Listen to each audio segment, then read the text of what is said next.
Bom dia, bom dia. Bom Bom dia. dia. Tudo bom, Giovanni? Oi, Anne. Bom Olá, dia, pessoas. Tudo bem? tudo bom? Oi, gente. Bom dia. Maravilha, pessoal. Pessoal, bom dia para todos e todas que estão nos acompanhando.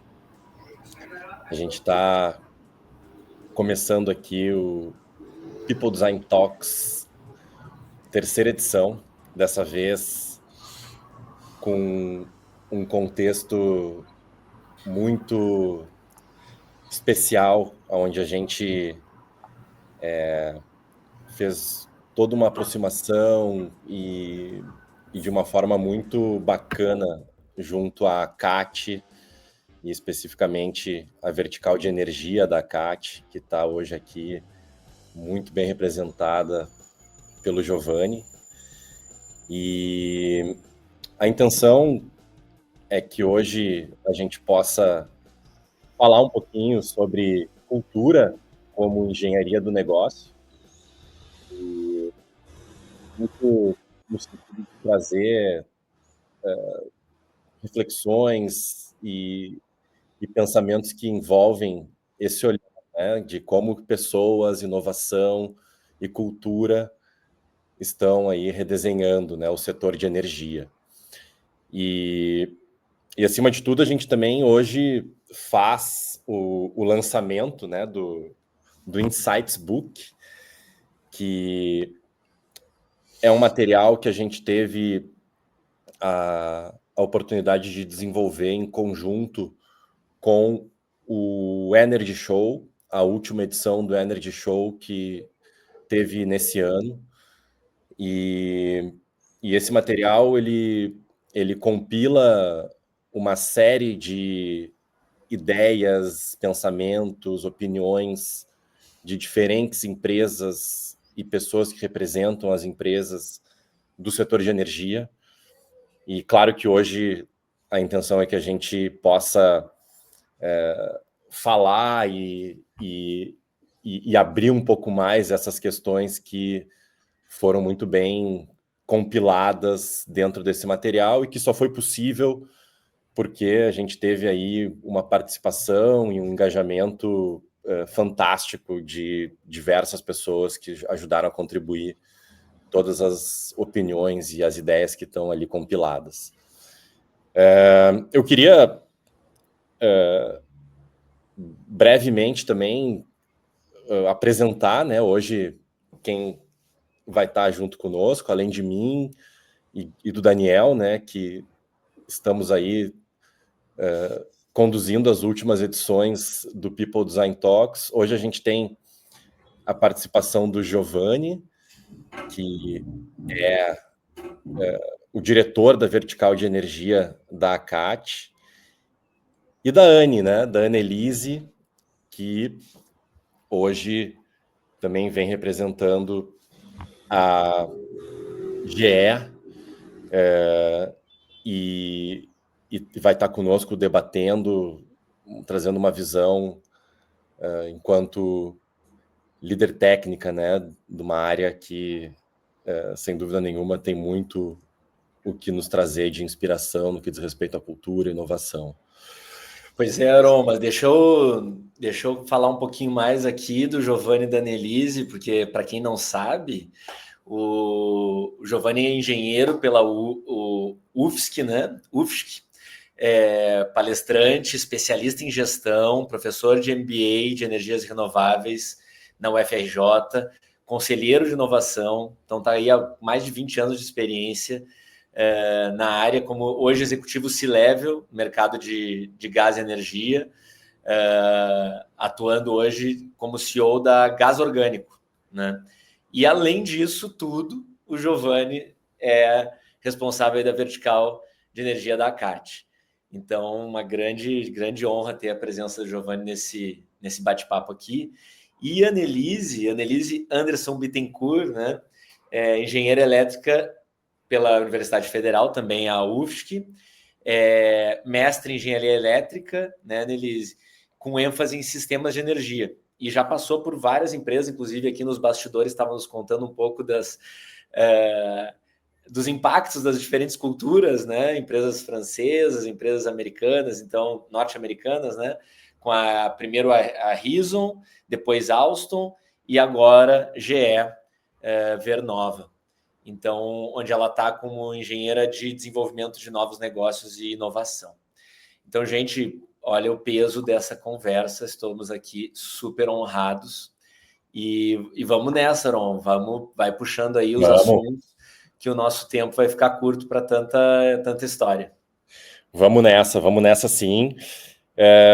Pessoal, lembrando que fiquem todos muito à vontade de trazerem os comentários, perguntas. A ideia é que a gente faça aqui um bate-papo que a gente possa considerar também as opiniões e as considerações que vocês que estão nos escutando possam trazer. Então, fiquem muito à vontade para participar junto conosco.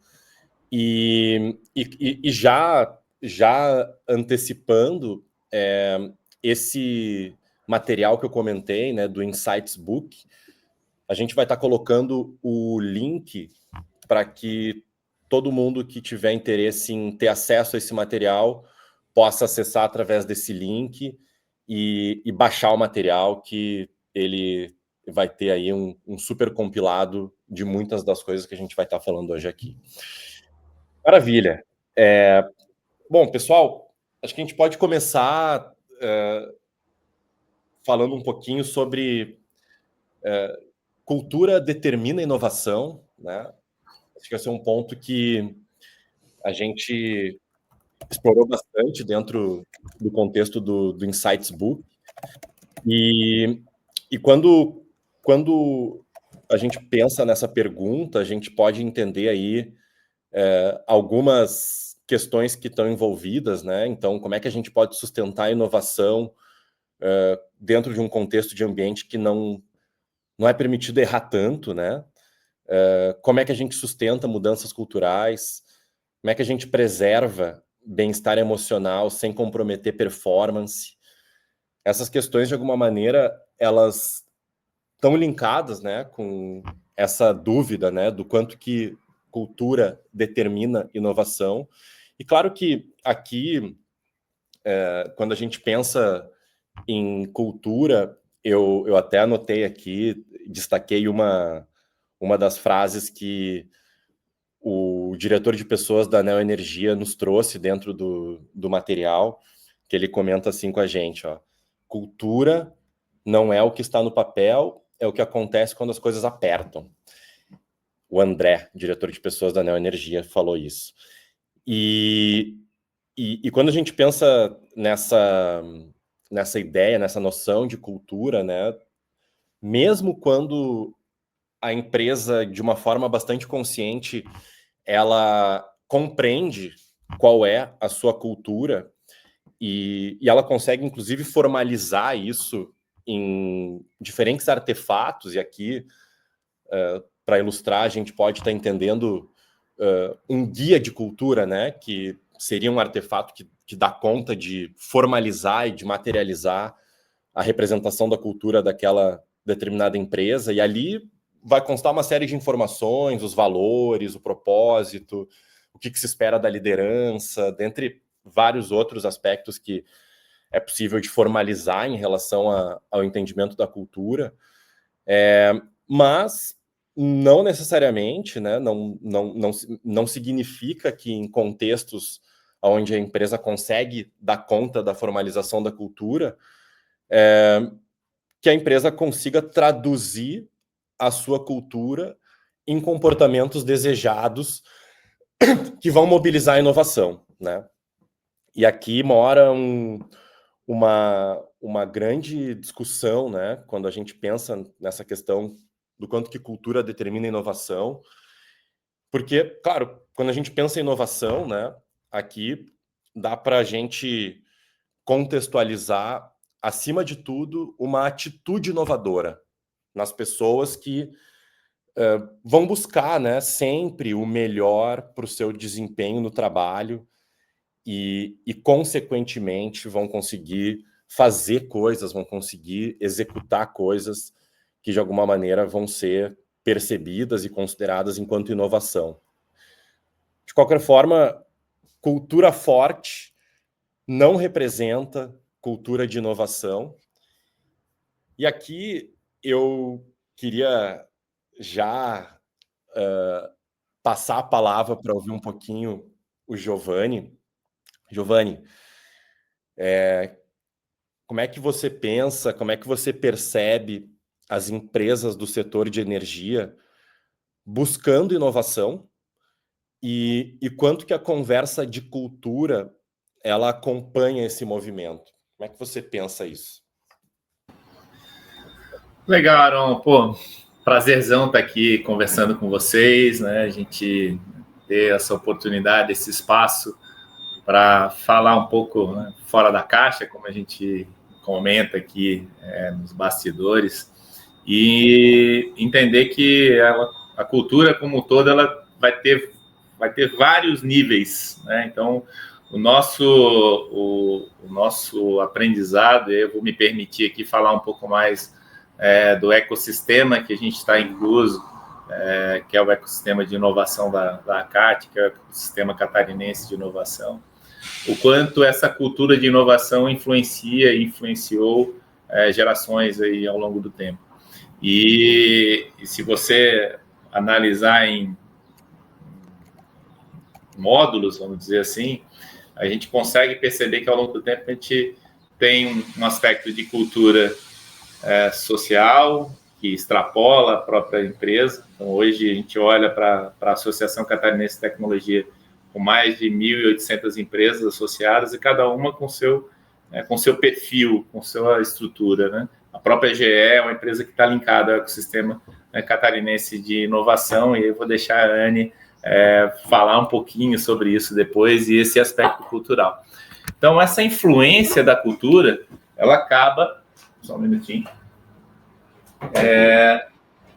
trazendo... Deixa eu só fazer um ajuste aqui. Essa influência da cultura acaba trazendo muitas conexões. E num setor como de energia, em que você tem tudo muito engenheirado, que não lhe permite muitas falhas, né? A gente vê aí frequentemente que uma falha ela pode causar danos terríveis, desde a saúde das pessoas em hospitais e tudo mais, quanto para o desenvolvimento econômico, enfim. Então, a responsabilidade de inovar dentro de um ambiente da engenharia tem um peso diferente. Então, você pensa um pouco essas estruturas quando elas se conectam num momento em que tudo anda muito rápido, a cultura da inovação ela vem associada a uma responsabilidade muito grande.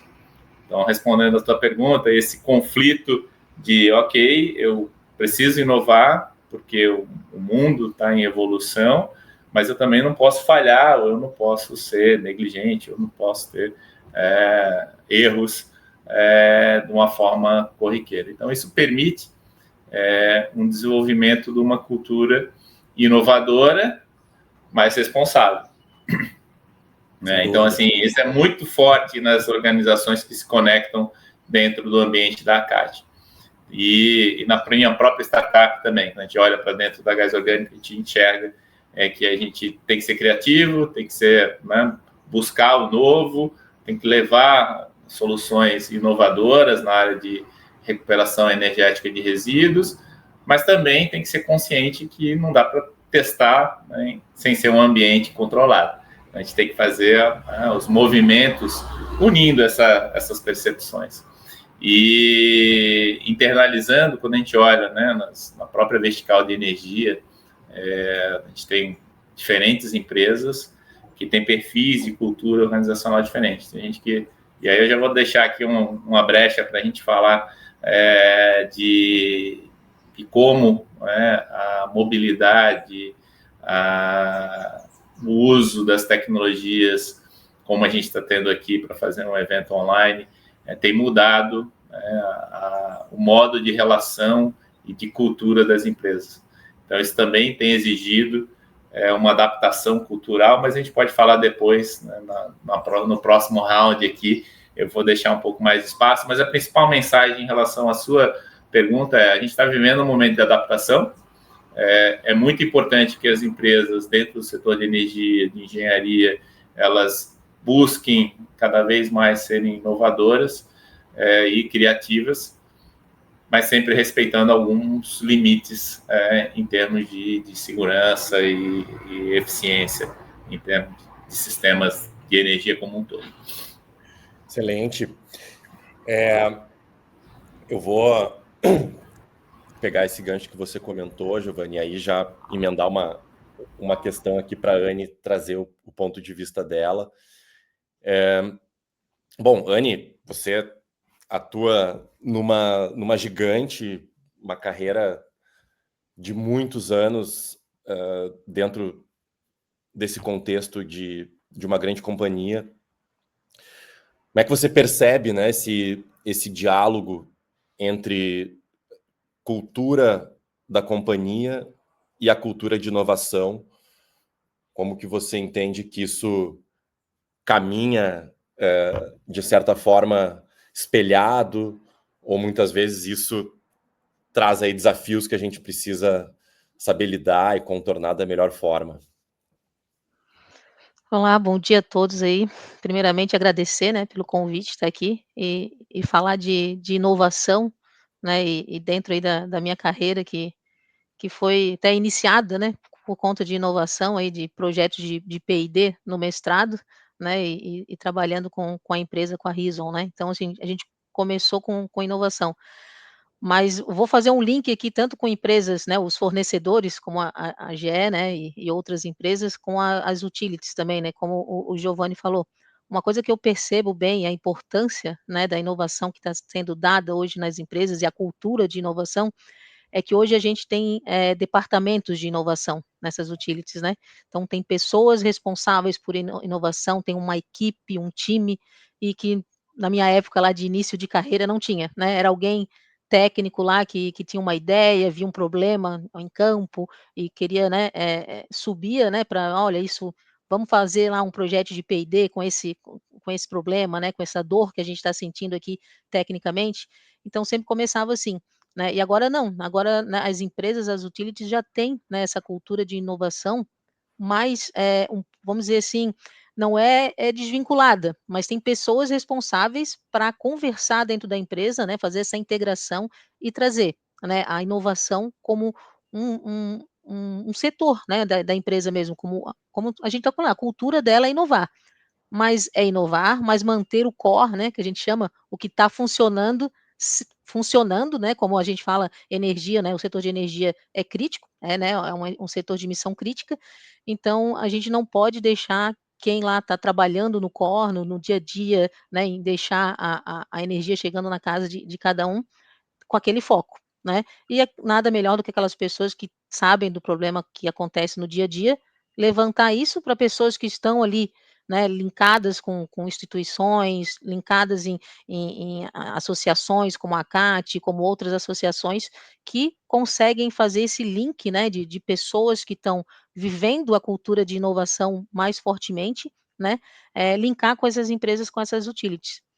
E, né, voltando agora um pouco, assim, para uma GE, né, para uma GE que é como você falou mesmo, uma gigante, né, é a gente escutar o cliente, né. Então o que a GE, há pouco tempo fez foi isso, né, ela meio que dividiu o que é o core, né, o que que ela faz do dia a dia, o que é o vamos dizer assim, um arroz com feijão, os relés de proteção, as controladoras, né, e novas tecnologias, né, que é o nosso portfólio GridBits, né, que é, né, desenvolvimento, né, baseado em software, linkar esses dados que estão sendo disponibilizados na rede com a digitalização do setor elétrico, né, com a digitalização do sistema elétrico.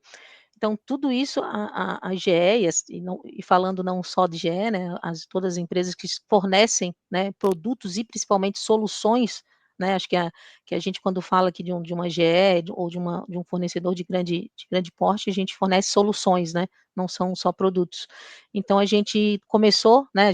A GE já vem há anos olhando para o mercado com isso, né? Olhando quais as soluções inovadoras, né? Mas eu queria botar um ponto só que inovação, a gente tem sempre que se confunde que a gente tem que pensar muito à frente, né? Coisas que vão. E a gente não, a gente tem que olhar, principalmente o setor elétrico, inovar para resolver os problemas de agora, né? Que já estão com, com a infraestrutura que a gente tem hoje, a gente já tem bastante problema, né? Assim, desafios, não vou dizer problema, mas bastante desafios no setor elétrico.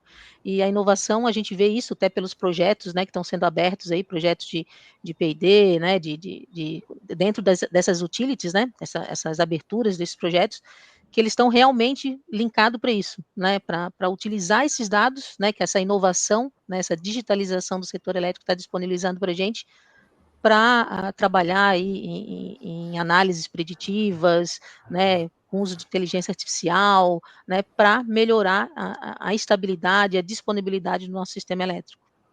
Muito bacana. Nilise, eu vou jogar mais um tempero aqui.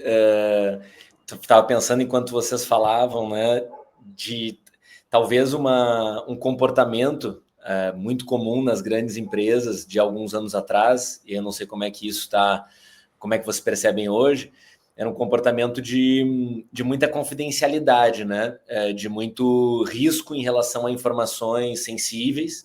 E agora, justamente, você estava falando, Anne, sobre essa questão de dados mais disponíveis. Então, acho que a gente vem caminhando nos últimos anos para maior abertura e disponibilidade para compartilhamento de dados. Vamos chamar um pouco de open source, assim, né?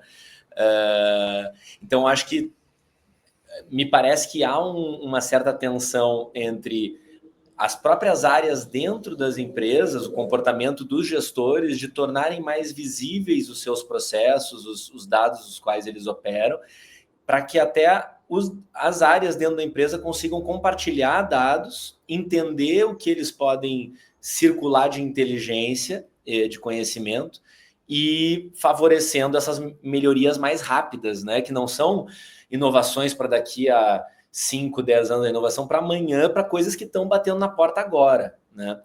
E eu falo isso porque em algumas experiências nossas na Nômade, às vezes são pequenos detalhes que quem entra de fora enquanto consultoria consegue ver que, puxa, por que essa informação ela está cilada, né, dentro de uma área e ela não está disponibilizada para uma outra que poderia aproveitar enquanto um dashboard conjunto, ou até às vezes metas compartilhadas, indicadores compartilhados. Às vezes a gente vê, né, áreas diferentes trabalhando em cima de indicadores semelhantes e às vezes competindo esforços para um mesmo lugar. Então, me parece que um desafio de mudança cultural para a inovação é essa maior abertura, diálogo, transparência no uso de dados. E aí a governança dos dados é algo fundamental.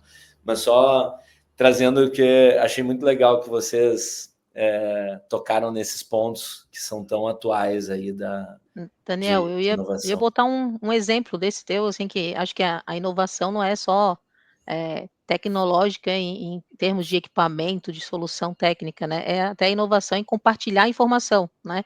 Eu não sei se é bem isso que eu entendi que tu falou, mas um exemplo aqui que, né, que eu passei a gente passa muito na empresa, assim, é um exemplo quando a gente tem produtos, tem dados de uma área de suporte técnico. Então a gente vai fazer um novo projeto, a gente tem que saber se tem alguma pendência, né, com aquela empresa que a gente vai fazer um novo projeto. E o pessoal, né, a equipe de suporte já tem um dashboard, já tem com todas as informações, mas o pessoal de projeto, que desenvolve o projeto, não tem acesso a esse dashboard, né? Ou como solicitar esses dados, né? Então, assim, a inovação, quando a gente fala aqui, quando talvez eu venha falar, a gente pensa logo em, né, em inteligência artificial, em nuvem, né, e desenvolvimento em nuvem e tudo, não, mas a gente está falando também em inovação em troca de informação, né? Então, acho que isso é bem importante. Isso é um ponto de conversar.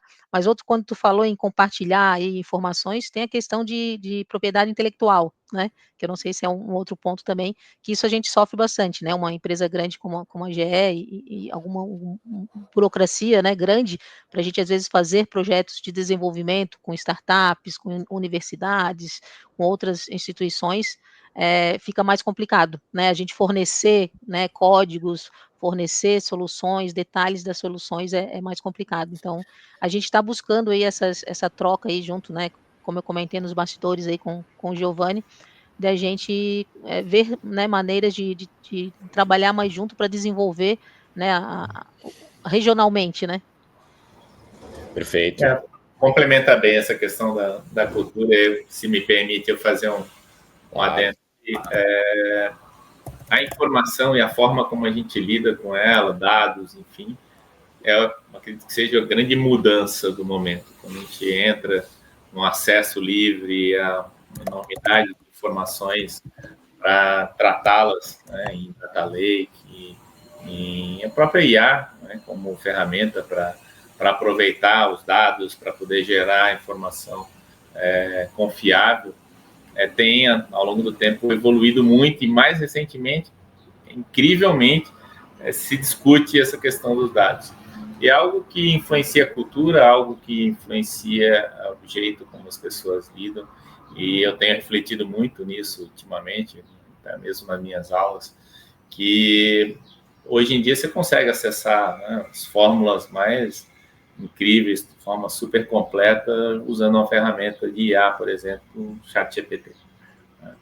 O mais difícil é você fazer as pessoas assim, interagirem e trabalharem em cooperação para que tenha um aproveitamento perfeito dessa fórmula matemática, ou você tem uma aplicação que vai atender alguma dor, né? A Annelise falou dos problemas lá, a gente costuma, no mundo das startups aqui, falar muito em identificar a dor, né? Então, essa dor de como gerenciar culturalmente as equipes, como diferenciar a sua empresa de uma outra, está muito relacionado a pessoas, né? Por isso a gente teve uma grata satisfação ali de perceber no Insight Book que a gente, né, percebe essa influência, assim. Acho que a informação, o dado, a técnica, ela está cada vez mais acessível, né? E o que está nos diferenciando hoje é a forma como a gente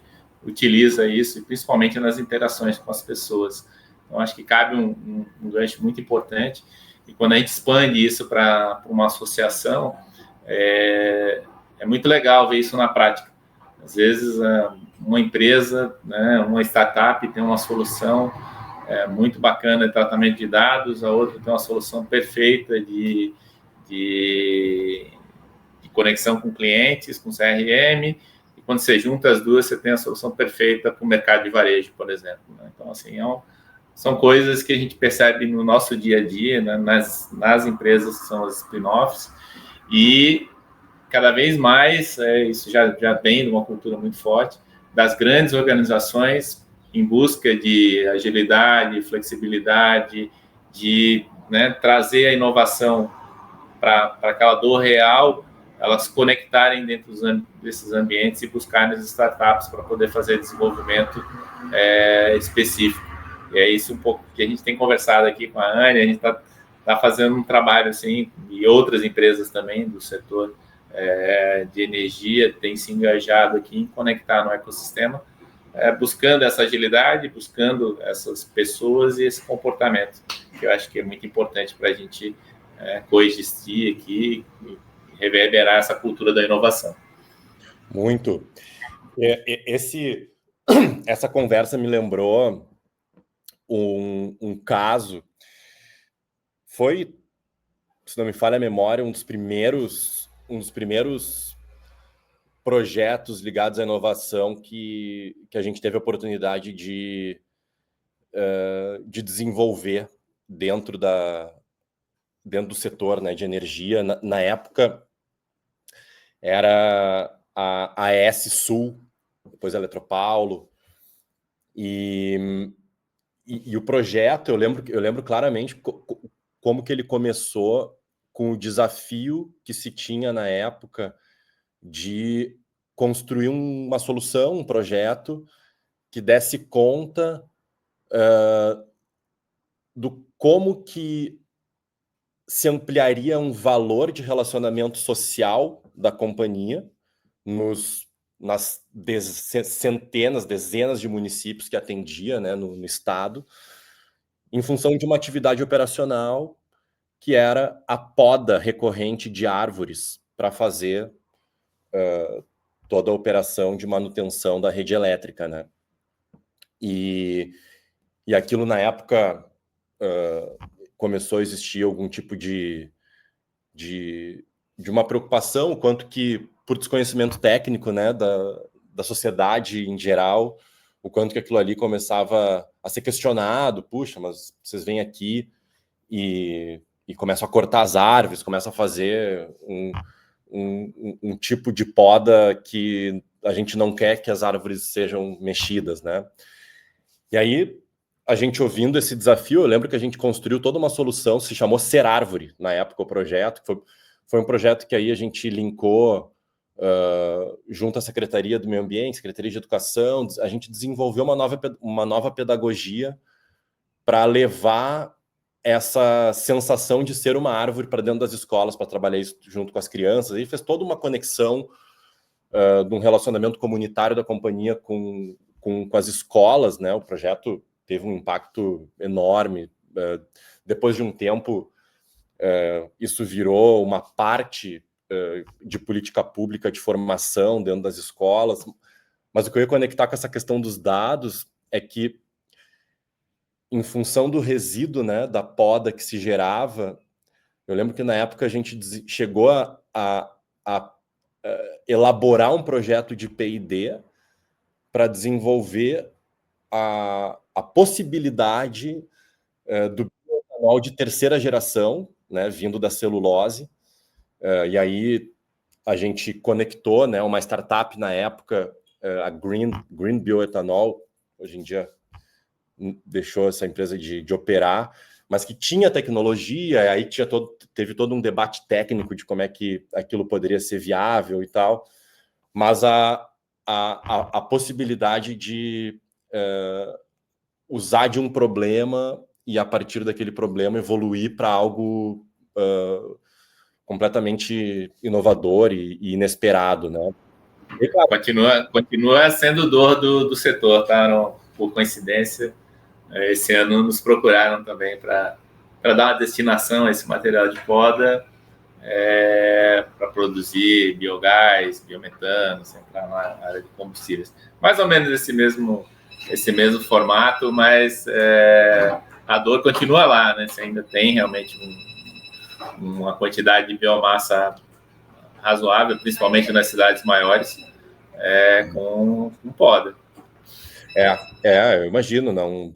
É uma atividade recorrente que não, ela tem essa complexidade de o que fazer, né, com esse resíduo. E aí, claro, isso me leva aqui a pensar em alguns paradoxos da inovação. Quando a gente pensa, né, sobre essa questão de cultura de inovação, a gente traz esse entendimento dos paradoxos de inovação e, acima de tudo, liderar esses paradoxos é a grande questão. A gente hoje, na Nomad, a gente se apoia, né, para desenvolver cultura de inovação em função desses paradoxos, que veio de uma produção de um autor chamado Gary Pisano, de um artigo clássico, né, que ele trabalha a dura realidade das culturas inovadoras. E são 5 paradoxos, né? O primeiro deles, que a gente falou um pouco aqui, né? A tolerância ao fracasso, mas não a incompetência. Então, como é que se promove essa cultura de experimentação e de aprendizado, né? O segundo paradoxo, a disposição para experimentar com disciplina. Então, toda essa questão de ter flexibilidade e adaptabilidade para conseguir fazer evoluir, né, a inovação dentro da companhia. Terceiro paradoxo, a franqueza com segurança psicológica. Então, como é que a gente promove uma autonomia com responsabilidade dentro da cultura da organização para fazer dar conta da inovação? O quarto, colaboração com responsabilidade individual. E o quinto, o nivelamento com liderança forte. E aqui, eu já faço o gancho, Daniel, acho que esse ponto, cara, da liderança é algo que está diretamente conectado com essa conversa de cultura de inovação, e seria legal você comentar um pouquinho para a gente como é que você vê também essas questões que envolvem liderança dentro dessa conversa que a gente está tendo. Sim, o líder, né, ele está sendo mais do que nunca muito exigido, porque esse momento que a gente vive, ele é de grandes paradoxos, né? Acho que a Annelise também tinha comentado antes essa questão de seguir entregando o que se tem que entregar e pensar, né, também no que precisa se transformar em relação a novas necessidades, que também é conhecido já há bastante tempo como ambidestria, né? Só que paradoxo que a gente sabe é que ele não se resolve, a gente não tem que tentar resolver um paradoxo, a gente tem que aprender a navegar nele. Então, por isso que eu, com todo respeito às lideranças, porque é um grande desafio, né, gente? Navegar nisso. E com nos últimos, eu arriscaria dizer assim, nos últimos 2 anos, uma entrada mais forte da IA no nosso cotidiano, IA generativa, né, com modelos muito acessíveis, e as empresas aí aprendendo a como incorporar isso de maneira mais formal, mas a IA já é parte do cotidiano, a gente acelerou muito o conhecimento. Então,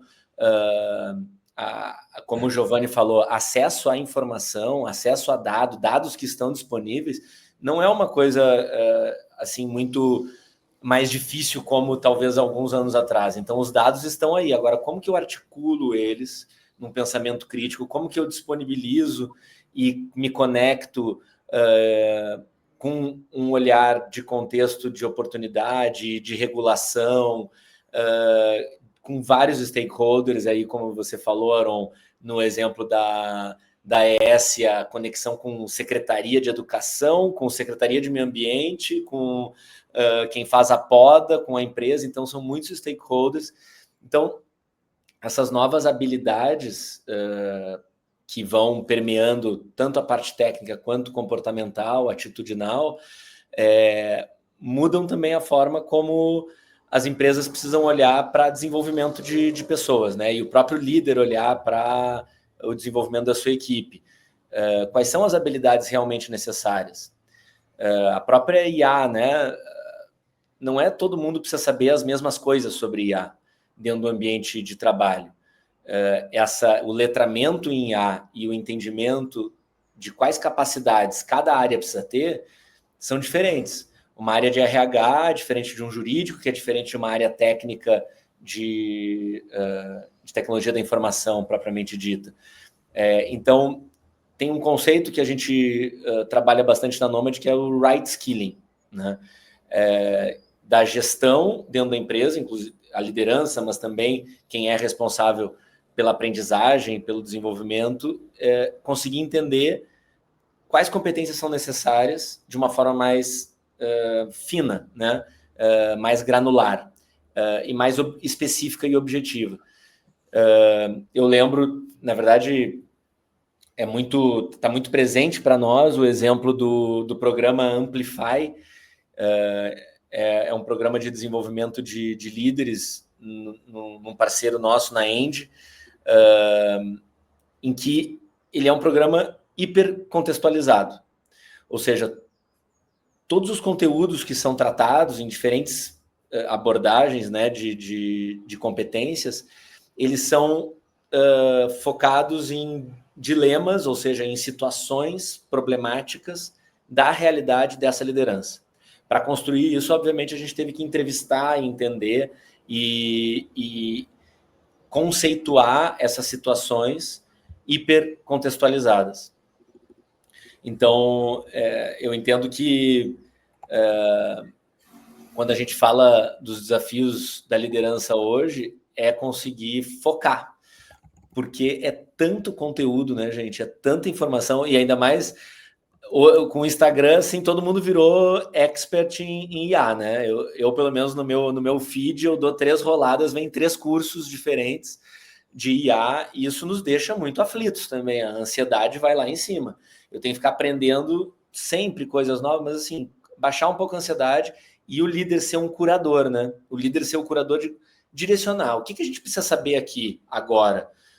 Vamos entender de machine learning em que sentido? Vamos entender de agentes de IA em que contexto? Porque senão a gente vai se perder demais. Então, um pouco essa... Eu fico defendendo e cuidando muito da liderança, porque me preocupa o estado mental dessa turma, porque é muito perigoso a gente ter uma crise de ansiedade aí, né? Anne, você quer comentar, hein?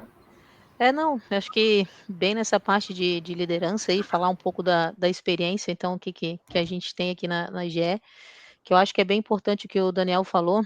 A gente tem uns eventos que são reuniões de skip level, que a gente vai, né, conversa sempre com o chefe do nosso chefe, né, o líder do nosso líder, né, e para balizar, equalizar expectativas, né, ou até mesmo algumas dúvidas que a gente eh, ele conseguiria responder e não o nosso líder direto, né? E com isso a gente consegue ter uma noção aí da estratégia, né, da empresa, e a gente volta para o nosso líder também, tem as conversas de liderança, né? E a gente consegue cada vez mais alinhar as expectativas, né? Então, assim, acho que quando a gente fala em ansiedade, né, que a gente vai ficar ansioso, é porque as expectativas não estão alinhadas, né? Então, é como o Daniel falou, o meu líder ele vai me entender, vai entender o meu perfil, vai entender aonde que eu posso me destacar melhor. Claro, eu tenho que começar, né, tendo essa iniciativa, mas o líder aqui, e quando eu falo líder, é um líder técnico, mas de pessoas, né, na GE, tem um ponto que tinha ali no documento que está sendo lançado hoje, né, que tem o RH solitário, né, aqui na GE não é isso, né, é junto, né, eles trabalham junto, o RH junto com o nosso líder, que é o líder técnico e de pessoas também. Então a gente tem isso bem forte aqui. E outra ação que é muito, muito interessante, que vai bem no ponto que o Daniel falou, que a gente tem aqui, que é o team building, né, a gente faz, é como se fosse um workshop mesmo, né, que a gente reúne a equipe, né, a equipe e discute, fala da gente, parte pessoal, parte de nossos sonhos, de nossos propósitos, nossos objetivos, junto, né, com o nosso líder e com o líder de RH também, com o líder RH. Então a ideia é que a gente, claro, construa a nossa carreira, mas que a empresa tenha esse olhar, né, pra ver o que direciona, né. Foi até uma frase que eu falei lá no dia no Energy Show, que anotaram e escreveram aí, né, que me perguntaram, né, o que eu faço na empresa que me faz brilhar os olhos, né.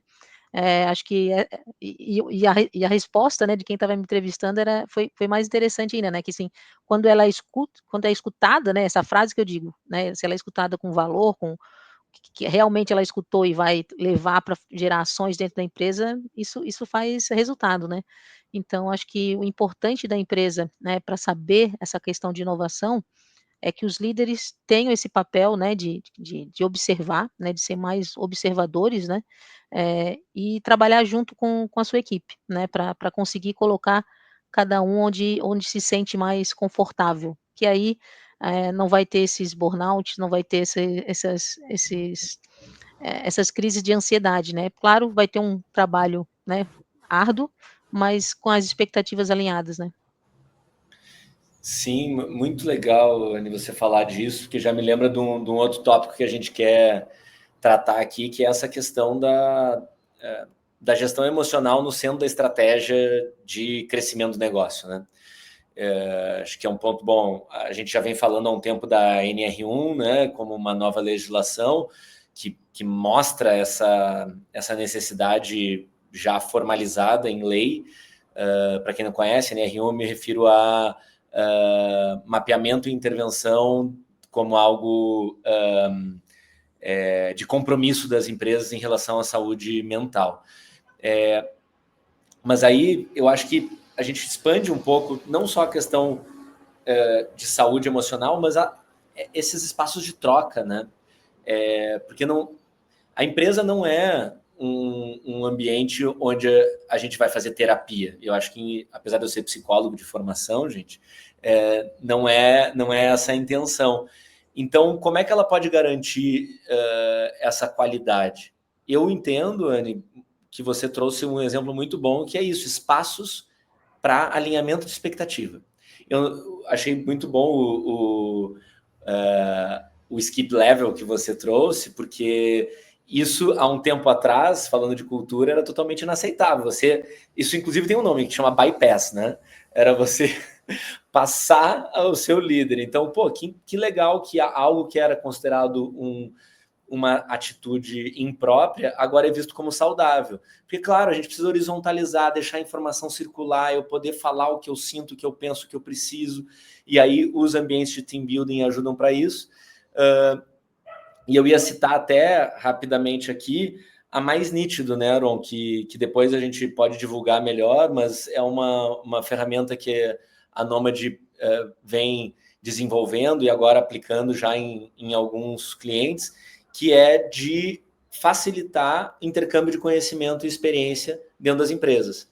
Uma ferramenta que ajuda a fazer match de necessidades, muito focado no formato da mentoria, né? Então, também a mentoria, acho que seria um exemplo. Com certeza, Giovanni e Anne devem ter exemplos bacanas de programa de mentoria nas empresas em que vocês passaram. Mas dando esse toque... Daniel, pode falar, por favor.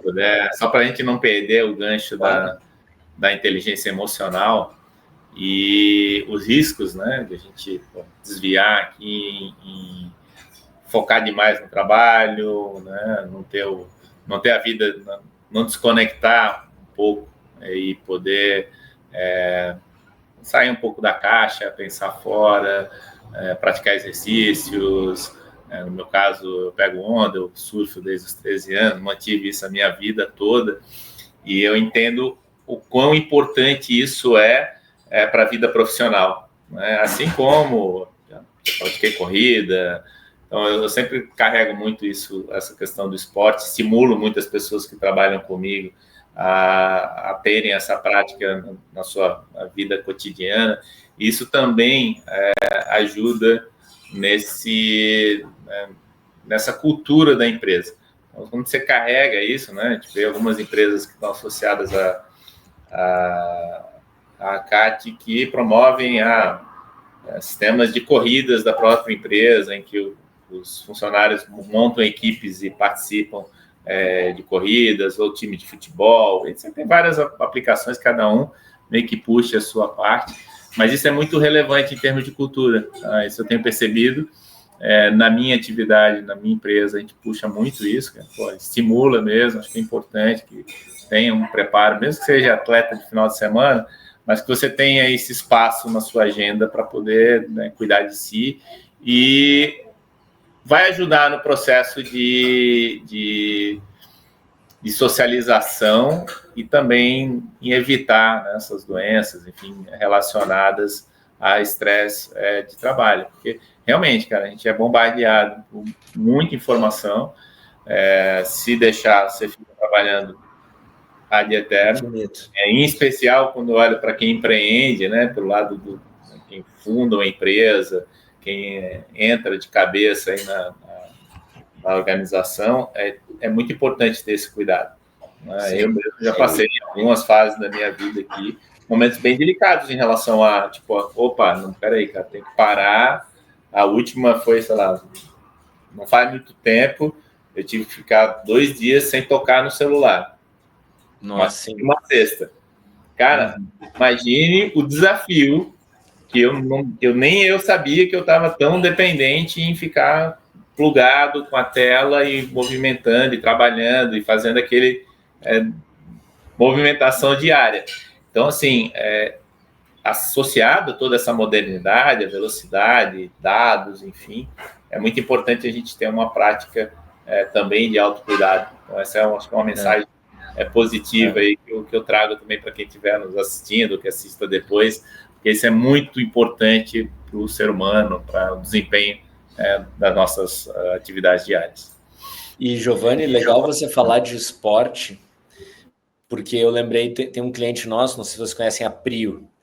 Prio é a antiga PetroRio, né? Uma junior oil aí, super inovadora na exploração de petróleo offshore. Só que me chamou a atenção porque eles têm uma cultura muito forte do bem-estar, porque imagina, as pessoas ficam confinadas, né, 15 dias numa plataforma, com pouquíssimo recurso, longe da família, e o esporte foi um elemento que eles trouxeram de muita cuidado com as pessoas no seu bem-estar, na sua saúde. Tem jiu-jitsu, tem yoga, tem musculação, tem ginástica, tudo isso dentro da plataforma. E o que a gente vem trabalhando com eles é como que as pessoas percebem que elas têm esses benefícios e usam, né? Assim como a questão do bem-estar, tem outros tópicos de comportamentos da cultura que eles esperam, mais ligados até ao próprio negócio, em relação à inovação, à ousadia, ao inconformismo, a resultados.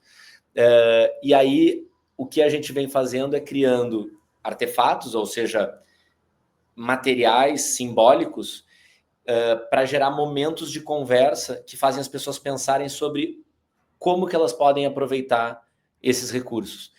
Porque a gente sabe que só comunicação, né? Ou seja, botar nas paredes lá jiu-jitsu ou faça yoga não é suficiente. Agora, o quanto, porque as pessoas, para mudar hábito, né? A gente sabe que comportamento, a gente precisa trabalhar tomada de consciência e uma revisão daquilo que faz sentido para mim. Até porque as pessoas vão se conectar de maneiras diferentes. Então, o que a gente está fazendo é criando espaços com dispositivos, ferramentas, que fazem as pessoas pensarem sobre aqueles comportamentos que são desejados dentro da empresa, para que elas possam se apropriar daquilo, para que a cultura não seja algo distante delas, mas sim algo que é delas, né? Então, só esse exemplo. Muito legal. Aí eu vou aproveitar até para fazer menção ao comentário aqui do Fabiano Oliveira, que ele traz essa questão dos benchmarkings, né? Ele escreveu aqui, eu fiquei pensando um pouco nisso, né? É muito importante você ter essas referências, né? Você olhar que, pô, uma empresa como a PetroRio, ela tem essas práticas, ou Petrobras, ou GE, Statkraft, enfim, Engie, que a gente já comentou aqui. E esse benchmarking é um benchmarking positivo. Você vai olhar e vai entender, cara, por que funciona dentro da minha realidade, dentro da minha organização, dentro da minha cultura, né? Às vezes, o jiu-jitsu não está tão aderente à minha cultura, ou sim, ele tem uma posição muito forte, né? Você falou de yoga, né? Tipo, a minha esposa é instrutora de yoga, a gente vivencia muito disso. Cara, não é sempre que você vai praticar yoga, não é todo dia, deveria ser, né? Tipo, mesmo aqui em casa a gente tem algumas restrições aqui, não está todo mundo aderido 100%, mesmo sabendo todos os benefícios que isso tem. Então, assim, a gente pensar que você tem que também ter uma certa flexibilidade, olhar esses benchmarks, e agradeço o Fabiano que comentou aqui também a experiência do Steve Jobs, então, pensando um pouco nisso, a cultura, ela realmente tem que estar, né, na nossa vivência. Eu acho que esse é uma grande mensagem, né, para a gente pensar que a gente tem que estar vivendo essa cultura mesmo, entendendo ela, não basta estar só na parede, como a gente comentou, e também acho que a Tainá também reforçou aqui no chat. Mas, cara, super, super legal. Eu me amarro pra caramba nessa nossa conversa. Fica também à disposição, viu, da Nomad, da gente fazer um bate-papo, e mesmo nas aplicações de vocês em outras empresas, a gente poder estar dando esse depoimento aqui, que eu acho que agrega também. Sem dúvida, Giovanni. Pessoal, estamos aqui fazendo os nossos últimos comentários. Antes de fazer os agradecimentos finais, lembrar a todos que estão nos escutando que baixem o material, o Insights Book, tudo que a gente conversou hoje aqui, de alguma maneira, está totalmente inspirado no que a gente pôde demonstrar e consolidar nesse material, considerando aí tantas outras opiniões e participações de pessoas que ajudaram a que esse material fosse viabilizado. Eu fico pensando que a gente conversou hoje aqui de cultura, de inovação, de liderança, de gente, de comportamento e o quanto que isso é inviável pensar de uma forma desconectada, né? A gente precisa enxergar isso cada vez mais conectado e promover, né, o alinhamento cultural para compreender o quanto que isso está servindo enquanto engenharia do negócio é a grande chave, né? Mesmo quando existe desafios de cascatear uma cultura que vem do global. E sempre há espaço, né, para a gente reforçar comportamentos desejados e muitas vezes isso é o que as pessoas sentem falta de clareza e gostariam de ser direcionadas justamente nesse sentido. Então,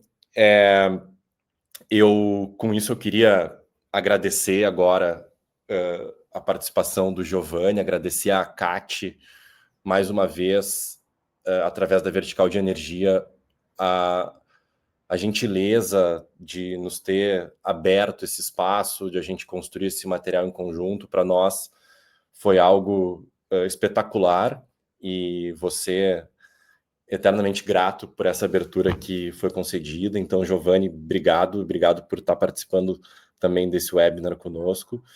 Yane, querida, obrigado também pela participação, por ter aberto esse espaço de interação e por ter contribuído tanto para o material que você deixou ali, algumas sementinhas plantadas que vão estar registradas ali para todo e sempre. Então, pessoal, últimas considerações de cada um, fiquem à vontade se quiserem trazer reflexões finais, senão a gente também vai fechando o nosso tempo e vai agradecendo todo mundo que esteve com a gente também nessa manhã.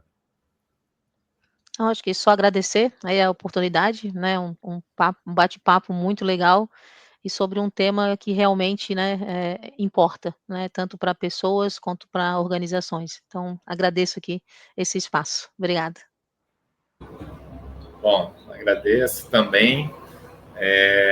Anne, muito bom falar com você novamente, né? Dividir espaço aí, a gente já teve a oportunidade no CREA Summit em dividir palco e também nas reuniões da Vertical de Energia. Então, a GE é uma empresa super parceira da ACAT. A gente fica aqui o convite para todos aí para participarem e se envolverem, né, diretamente no próximo Energy Show. A gente já tem data de 18 a 21 de maio de 2026. Então, mandem um save the date, tentem se conectar para as empresas corporates que estejam aqui.